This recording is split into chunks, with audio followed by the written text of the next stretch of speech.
सिद्धार्थनगर जिला मुख्यालय पर आजाद समाज पार्टी कांशीराम के समर्थन में चुनावी रैली का आयोजन किया गया। इस आयोजन में पूर्व मंत्री स्वामी प्रसाद मौर्य, आजाद समाज पार्टी के राष्ट्रीय अध्यक्ष चंद्रशेखर आजाद ने शिरकत की। इनको सुनने के लिए हजारों की संख्या में लोगों की भारी भीड़ जनपद मुख्यालय के एक निजी ग्राउंड पर जुटी। कार्यक्रम में जुटी भारी भीड़ ने इंडिया और एनडीए गठबंधन की नींद उड़ा दी। चुनावी पंडितों के समीकरण गड़बड़ाते दिखे।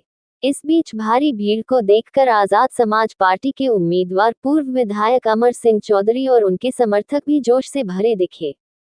जनसभा में जुटी भारी भीड़ को संबोधित करते हुए पूर्व मंत्री राष्ट्रीय शोषित समाज पार्टी के राष्ट्रीय अध्यक्ष स्वामी प्रसाद मौर्य ने एनडीए और इंडिया गठबंधन पर जमकर हमला बोला और लोगों से सरकार बदलने की अपील की।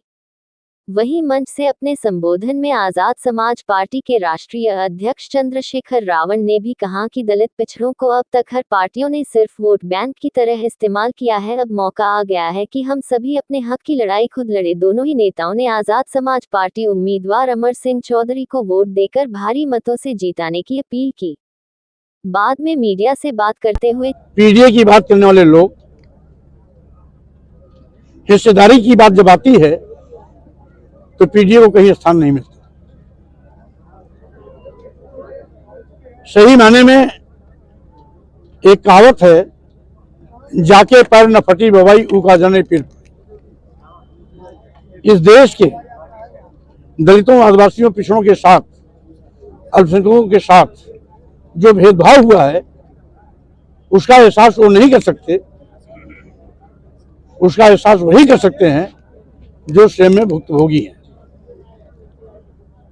भारतीय जनता पार्टी और समाजवादी पार्टी में मैं बहुत अंतर नहीं समझता हूं।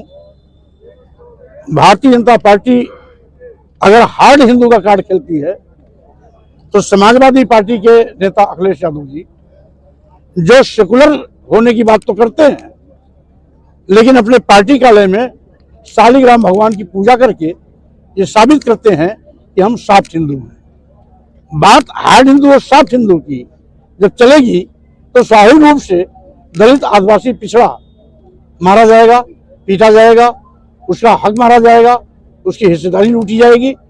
आज यही हो रहा। इसलिए समाजवादी पार्टी ने चंद्रशेखर आजाद जी का महत्व इसलिए नहीं समझा क्योंकि जानते हैं चंद्रशेखर आजाद एक जनाधार वाले नेता हैं। अगर कहीं ये जीत गए तो हमसे बड़े नेता बन सकते हैं, ये डर है। इसलिए आश्वासन देने के बावजूद भी मौके पर चंद्रशेखर आजाद जी को नगीना सीट देने से इनकार कर दिया। वही घटना मेरे साथ भी घटी। मुझको भी आश्वासन दिए थे लेकिन मौके पर मेरी सीट पर भी उन्होंने अपना प्रत्याशी उतार दिया।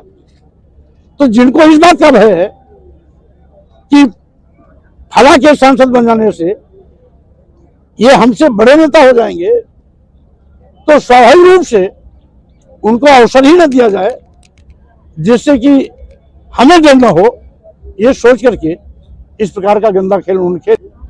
समाजवादी पार्टी ने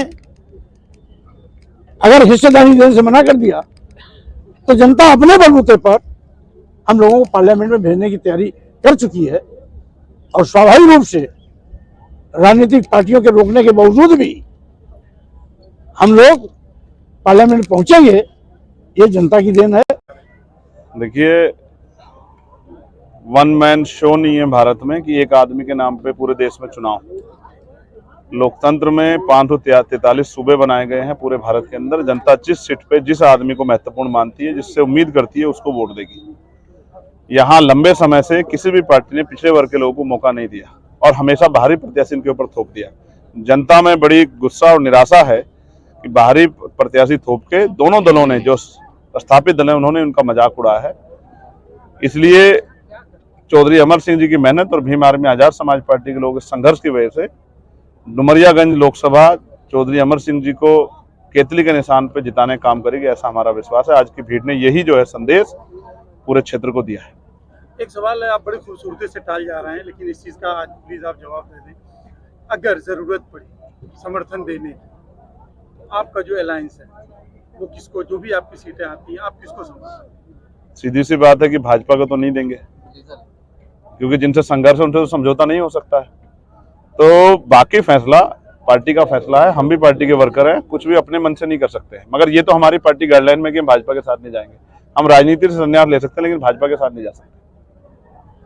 एक तरफ तो दायरे संविधान बचाने की बात हो रही है, लेकिन इस बीच में लगातार जो भाजपा के जो भी शीर्ष नेतृत्व है इनका बयान आ रहा है कि नहीं, इस तरह की कोई बात नहीं, हम संविधान के बारे में तो हमने कभी सोचा ही नहीं कि उसको बदलेंगे, जबकि आप लोगों का या इंडिया अलायंस का मेन मुद्दा ही चल रहा है कि संविधान बदले। जो सोच के देखेगा उसको सपने में भी ये नीले पटके वाले लोग दिखाई देंगे। तो जिन्होंने सोच के देखा उनको अपने बयान बदलने पड़ रहे हैं। दोबारा किसी का मन हो वो भी सोच के देख ले। आरक्षण, संविधान, लोकतंत्र और जन भावना के खिलाफ कोई भी पार्टी नेतृत्व सोचेगा तो जनता उसको उखाड़ के फेंक देगी। 2022 के विधानसभा में सपा से आपकी नजदीकियां काफी बड़ी थी, 24 के लोकसभा चुनाव में दूरी हो गई, इसके पीछे की क्या वजह? मेरी नजदीकियां तो हर व्यक्ति से है। लोकतंत्र में मिलना जुलना ये एक प्रक्रिया है, ये आदमी के व्यवहार पे भी डिपेंड करता है। तो मैं सभी से मिलता बातचीत करता हूँ, लेकिन चुनाव लड़ना, साथ मिलकर लड़ना, ये पार्टी के फैसले होते हैं। उनको मेरी जरूरत नहीं थी, इसलिए उन्होंने मुझे नजरअंदाज कर दिया। हमने अपनी लड़ाई स्वयं अपने कंधों पे उठा ली। अब हम अपने बलबूते लड़ रहे हैं और हमें ये भरोसा है कि जनता को तय करना है। जनता जिसको वोट देगी वही कामयाब होगा। नगीना से आप चुनाव लड़े हैं, वहाँ क्या परिणाम है? मैं भविष्यवाणी नहीं करता, ना मैं कोई ज्योतिष हूँ। जनता का जनमत है और जनमत हमारे पक्ष में है, इसलिए मुझे भरोसा है कि हम कम से कम 1 लाख वोटों से नगीना